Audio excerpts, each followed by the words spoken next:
Sure. So, hi, I'm Shashwat Dev. So, I'm from engineering background. I finished my computer science engineering from VIT Vellore, and I Mm-hmm. have internship at ClearTax, and later on I moved to Optum as a software engineer. So, Mm-hmm. yeah, I started my GMAT journey around February last year, 2024, and I gave my first attempt in August, and my second attempt was in early November. So Mm-hmm. apart from that, my resources was primarily Param sir teaching and of course the GMAT club. So yeah, it is quite focused towards these two. I didn't use any other resource, I think. So yeah. Mm-hmm.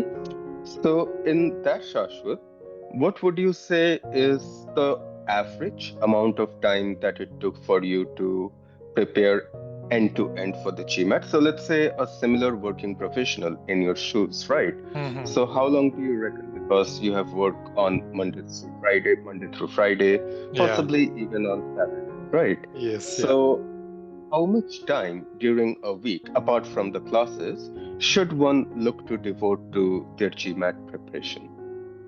Okay. So classes, I believe, went for 2 months. So Mm-hmm. during that course of time, I think it was twice a week classes. So Mm-hmm. during the class days, so 2 hours used to go in the class, and it used to extend also a bit to so maybe like 2.5 hours.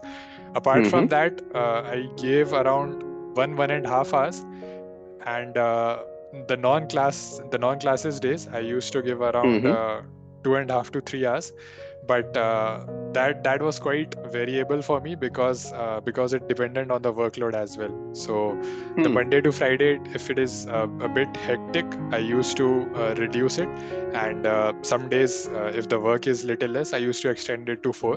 So average, I would say it would be 2.5 hours to 3 hours in a week per day. So, Hmm. and during weekends, I tried to extend it a lot. But yeah, even humans have that uh, upper limit. So I used to extend it maybe till Mm-hmm. 5.5 hours like that. So Sure. yeah, but whatever time I gave during my studies was very solid. Like I just used to keep my phone locked. I used to literally lock it in my drawer so that my hand Mm-hmm. doesn't go to like open socials and all. So yeah, Mm-hmm. solid time if you are giving, that is more than enough, I think. But yeah, it has to be a solid time. So yes, so one week, one whole month went for me in dengue. So you can reduce that Mm-hmm. as well from Feb to August. So yeah, it Sure. is. Yeah, it is. If you want to keep a good buffer, then I would say Feb to August I did, and yeah, these are Mm-hmm. some unexpected things that could come, but this is, I think, a good enough time to prep. Yeah, so I listened to all the classes very carefully. So I think I attended all the sessions. So that Mm-hmm. is one of the primary step that you can do to yourself, and just attend all the classes, even if you think that my attention may be divided between meetings. So I had my meeting from Mm-hmm. 8 to 8:30, so that used to overlap with my classes. So, but I tried my best to till 8 to 8:30 to listen to the class as well, and after 8:30 to till I think 10 or Mm-hmm. 10:30 our classes used to be. So my full time after 8:30 was my full attention was to classes. And after Mm-hmm. 2 months, my primary motivation, I would say, would be that uh, for an MBA was to switch my career line, and Mm-hmm. basically to grow more in my role, I wanted to do an MBA. So that kept going in my mind that if I have to get out of this software development job, or so my future goal is to become a product manager. So that goal Mm-hmm. was the primary motivation for me, and I think if your goal is your primary motivation, then you don't need the constant motivation from others, or you don't need to look for motivation from your faculties or anywhere else. Mm-hmm. That desire to switch your job, or get a better pay, or there could be a number of reasons you are going to do an MBA. So if you have a look at your goal constant, then you don't need any Mm-hmm. motivation. And I believe that enter the GMAT prep if you have that desire. Otherwise, if someone is asking you to just do an MBA, or okay, let me just start trying it, And yes, try it for a month or two, but you won't reach that far with that little motivation. You need that goal driven desire in you to continue the journey. So motivation was never much of an issue for me, to be honest. Mm-hmm. I had that, like, I had to crack this year GMAT. So yeah, and along with that, we I was constantly connected with you on the WhatsApp group and your personal chat as well. So whenever I Mm-hmm. needed any help or any doubt, uh, you were always there. And not just you, the group that we have developed on WhatsApp. A lot of people started Mm-hmm. posting very active doubts and resolving those. So so Mm-hmm. in the beginning, I remember that I used to solve a lot of other people doubts, especially quants, and a lot of Mm-hmm. times verbal as well. So just seeing that True. during the day would keep you motivated, that okay, three people are still studying at it's 2 a.m. and three Mm-hmm. people are posting their doubts. So it would, like, you motivate you also, that okay, they are studying, let Sure. me also study. That competition sense might come in you and should come in you, I think. So Mm-hmm. yeah, that also drives you a lot during your journey. And Absolutely. yeah, when I reached in mock stage, it was most difficult to that was a time that I would say my motivation started breaking, because Mm-hmm. initially I started with my first experts global. The mock I took was 545. Mm-hmm. So Mm-hmm. that too after 3 months of prep. It's not like I start. It would have been much lower if I would have taken without any prep. So I Mm-hmm. started off with that, and I think till 3 to 4 mocks it was 545, 65, then 85, I believe, then again back to 45. Mm-hmm. So mock stage, it is very important to, like, keep have a faith in yourself. And I would say, don't judge yourself or don't beat yourself a lot because of Mm-hmm. those scores. So try giving after 3 to 4 experts global. Try to take one official mock and see where you Mm-hmm. stand. And in overall sense, I would say, don't base your score a lot on the mocks. After all, they are mocks, and try to Mm-hmm. take so mocks are not for scores. I would say it is for learning. And after taking mocks, so yeah, for me, mock was all about getting into that exam zone, not basing much of your score. I know it is very easy for me to say that don't base your score. Of course, you will. I also did, but Mm-hmm. yeah, after if I take a look back at my journey, I would say keep mock as mock, take it bit light, and yeah, in exam you never know. A lot of people, I have heard that they score 40 marks higher than your marks, and a lot of people, Sure. including me, would score less than their highest marks in the mocks. So it is always there. Mm-hmm.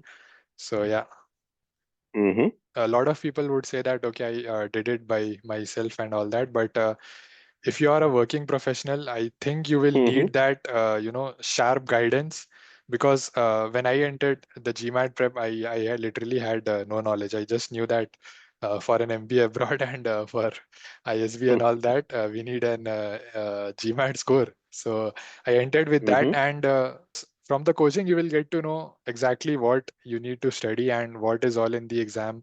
And GMAT is a very, I would say, guided and sharp, uh, sharp syllabus, I would say, because a lot Mm-hmm. of things are not covered. Because if you see, in numbers Mm-hmm. there are a lot of concepts, but very limited concepts are tested in the exam. And maybe, for example, critical reasoning, there are Mm-hmm. limited things that are tested. If you start Mm-hmm. taking random questions over GMAT Club, then there is no end to it. Like, you can prepare for 3 years and maybe score very less in GMAT. So in that way, in that sense, you will need a guided prep. So that's where coaching helped me, I would say. Okay, so answering your first question, if quant came Mm-hmm. naturally to me, so Mm-hmm. I would say it was my stronger section, and Sure.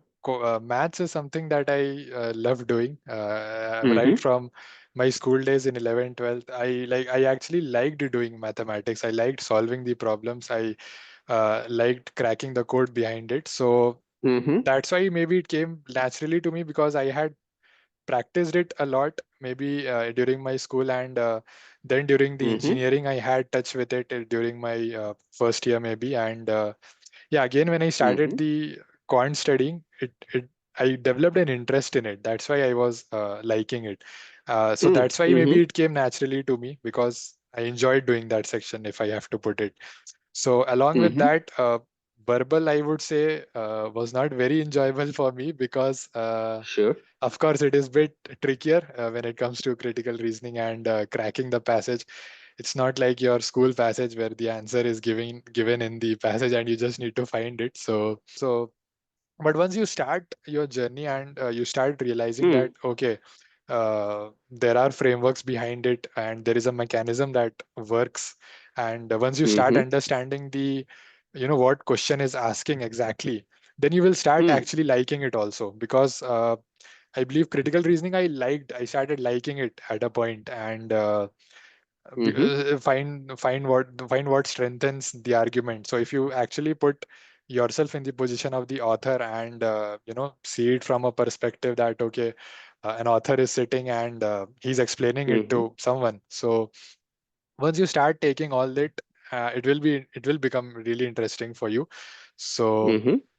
yeah, and coming to the point, how much time I dedicated. So it was, I would say, 65% and 35% for quants, 65 being for verbal. So I had to Mm-hmm. dedicate more time in it because, of course, I was scoring little less in the beginning, and Mm-hmm. I had to solve a lot of passages and critical reasoning questions to get comfortable with it and started getting a consistent score in it. So that was Mm-hmm. my division. And maths, I used to pick in those days where my work is very hectic. So every morning I Mm-hmm. used to start with verbal, like it was my usual routine. Every day I used to do verbal, almost every day, if not every day. So Mm-hmm. 2 hours I think I used to dedicate it for the verbal, and I used to do it in the very like beginning in the morning itself. Like take a shower, Mm-hmm. get your breakfast, start with the verbal, so that you're most fresh that time. Your mind is really Mm-hmm. active, and quants, which is stronger for you, or if verbal is stronger for you, you can switch it as well. So started with what is difficult, work, like take your work during your daytime, maybe night Mm-hmm. try to pull off 1 hour and give it to quant. So that was my division. Yeah. Yeah. So uh, I won't completely oppose those people who are saying that oh, you need to read lot of books and all that, because I Mm-hmm. didn't try it honestly. Mm. I didn't have to read lot of books. Max, I think, just as a casual reader, I would have read during the whole journey. I would have read some 2 to 3 books max, and Mm-hmm. I don't think that was much helpful in my GMAT prep. But Mm-hmm. see, once you start solving passages, I think you can maintain your small dictionary. So I used Mm-hmm. small hacks. So I installed one Chrome Okay. extension. I Mm-hmm. used to highlight the word. It used to give me the Mm-hmm. meaning, and it used to automatically store it in my dictionary. So maybe like once Mm-hmm. after 10 to 15 days, I just used to quickly go through words, and lot of words that you will find in the passages. I think Mm-hmm. it is quite repetitive because one of the words Mm-hmm. that this what qualifies this, or Mm-hmm. so, and in that way I find that it's not that a test of vocabulary, or you need to be a very good reader or anything. No, if you Sure. are, yeah, if you have studied your graduate and your schooling in the English, I think you are set for that. Mm-hmm. So that is of the paramount importance when it comes to critical reasoning. You have to do that. You have to have some of Mm-hmm. your own approach to the question. If you are just blindly going on to the next question, if you're not taking Mm-hmm. out the learnings, then it will be a longer time for you during the prep. So a lot of frameworks Mm-hmm. that I studied during our class, such as, for inference questions, like strong Mm-hmm. words, you don't need to look for, and Mm-hmm. All that concept really helped me, and a lot of frameworks I remember right from our classes. So Mm-hmm. that was really helpful for me. I prepared very nice notes for myself in my notebook in my own words, what you used to say, and I used to Mm-hmm. constantly revise it. Maybe whenever I felt that I'm losing the grasp in verbal, so I just used to go back to my notes, see, okay, these are the 5 to 6 frameworks, and I used to see that Mm-hmm. whatever mistake I am doing, it is somehow fitting in that framework. Of course, you can't make Mm-hmm. a guide for critical reasoning. It is not possible. Mm-hmm. So, but Mm-hmm. those frameworks, you will relate that somehow it is relating to the mistake that you are making. So I believe it is very important, especially when it comes to critical reasoning.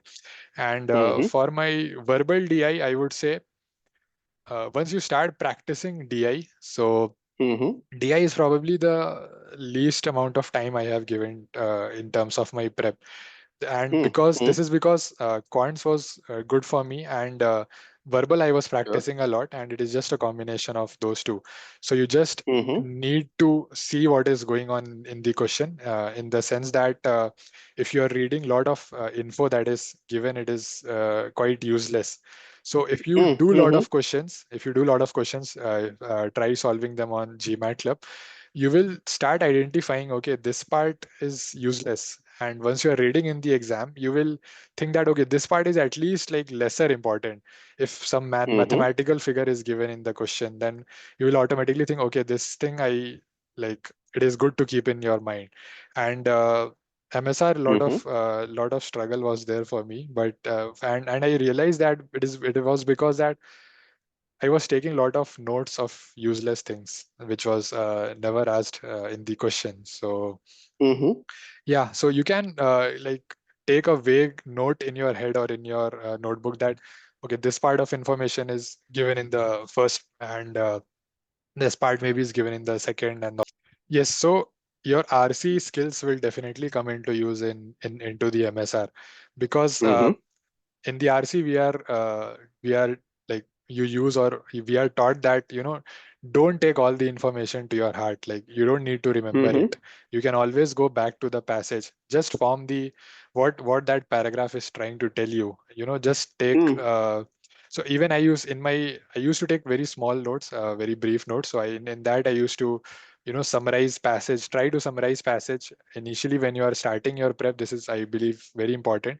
Try to summarize your Mm-hmm. passage, or the first paragraph, the second paragraph, in one line maybe. Try to take out Mm-hmm. the tone of the author. If it is very negative, or he is very appreciative of something, that, oh, this is great, this is a great invention, or something like that, just Mm-hmm. do a Mm-hmm. positive mark, just do a negative mark. Same, carry it Sure. into the MSR section. So Mm-hmm. if you are very scared in MSR, I would say, like me, when I was initially scoring, I used to just skip MSR. At that level of Mm-hmm. scary it was for me. But then I Mm-hmm. started doing without timers. So GMAT Club, I used to go GMAT Club. Mm-hmm. Questions are very limited. Use it very, I would say, Judiciously. yeah, Mm-hmm. judiciously. Yes, yes. Mm-hmm. So I used to start doing MSR without timers, and then I Mm-hmm. realized that, okay, it is not very very difficult actually. If you are doing without timer, Mm-hmm. then you start seeing that not all info is required. You can use your RC skills there as well. That Mm-hmm. just take an idea. Okay, what is this telling? What is that telling? So that if you're reading question, you know exactly where to point out and go back to read. If you are able to do that, Mm-hmm. then like I almost 50 to 60% of your that scariness is gone. So Mm-hmm.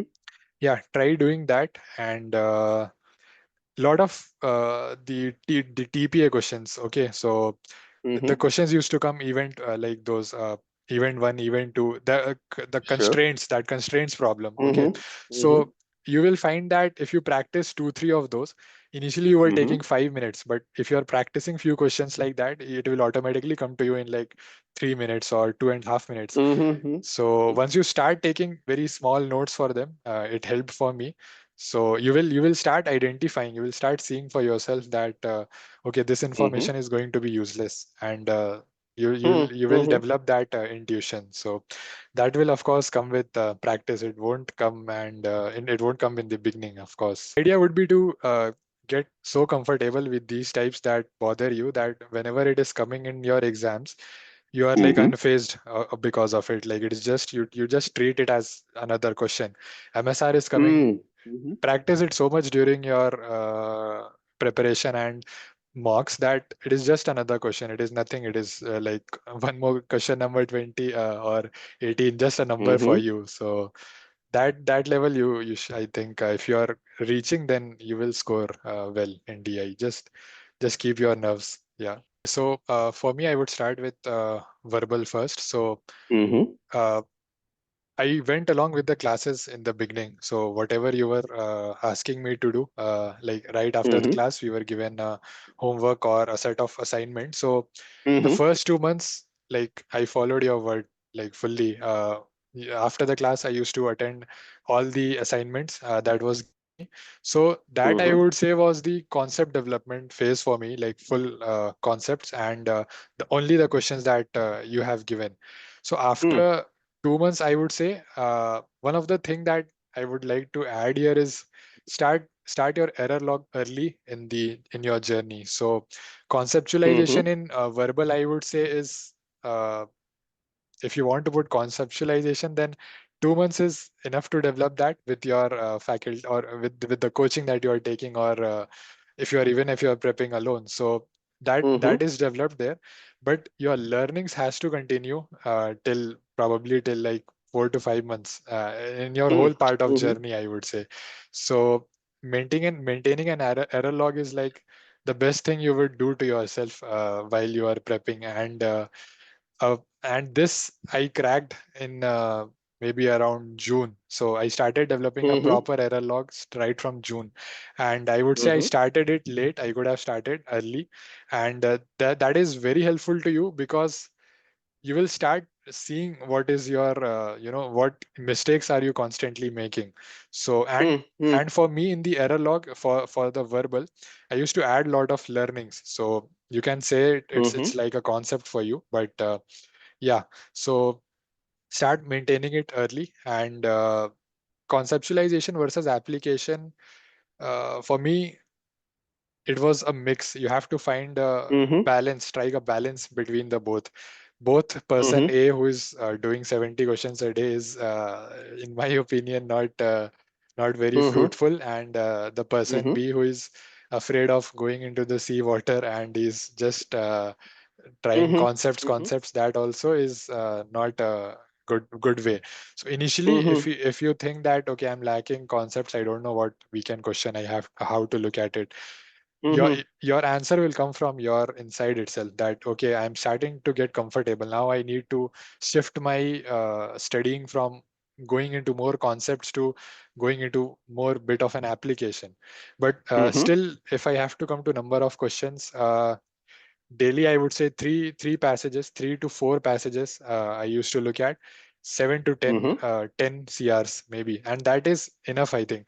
If you are doing that, and if you are trying to take learnings from those questions, Mm-hmm. 2 to 3 hours that itself is going to take. So don't try to go for okay, I'm going to solve 50 questions today. So that I don't think Sure. is a very good strategy. And it doesn't has to be in like a straight sitting. So if you are initially Mm-hmm. starting, don't beat yourself that okay, I'm since 1 hour I have already spent, now I'm distracted, I won't start it again. Don't do that. Try, if it is okay to take little breaks, that of course will be there. Sometimes someone is going to ping you in work during your study, Mm-hmm. so it's not like you have to sit and take it as a straight sectional mock. Just but yeah, this is, I would say, this was my ideal number and I was quite comfortable with it.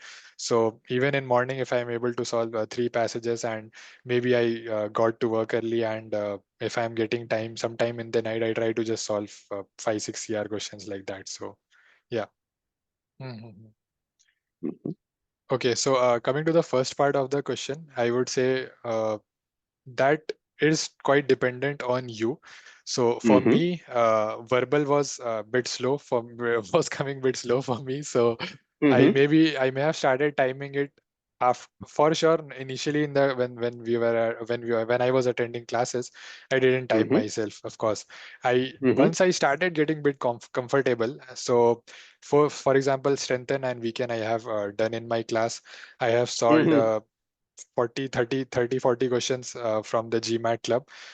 Mm-hmm. Then I started timing myself. Okay, and initially your time will be bit higher. It for me three Sure. CR questions used to be like 3 minute 20 seconds for the medium levels. So for hard, if you are Mm-hmm. taking, it is okay in the beginning, but for medium it was 310 for me. And Mm-hmm. slowly, if once you start if once your frameworks and all that is getting set in your mind, okay, I need to approach strengthen like this way, I need to approach inference in this way, I need to look for this in my answer. That will Mm-hmm. reduce your time a lot once you are getting comfortable with the frameworks. Mm-hmm. That will automatically start reducing your time. So I would say don't worry about time a lot in the beginning. Keep it Mm-hmm. for the later phase. In the beginning, already you will have a lot on your plate, so not to Mm-hmm. worry about the timing. And Absolutely. quants I started timing early because I had a lot Mm-hmm. of basics already with me due to my Mm-hmm. background and due to my interest.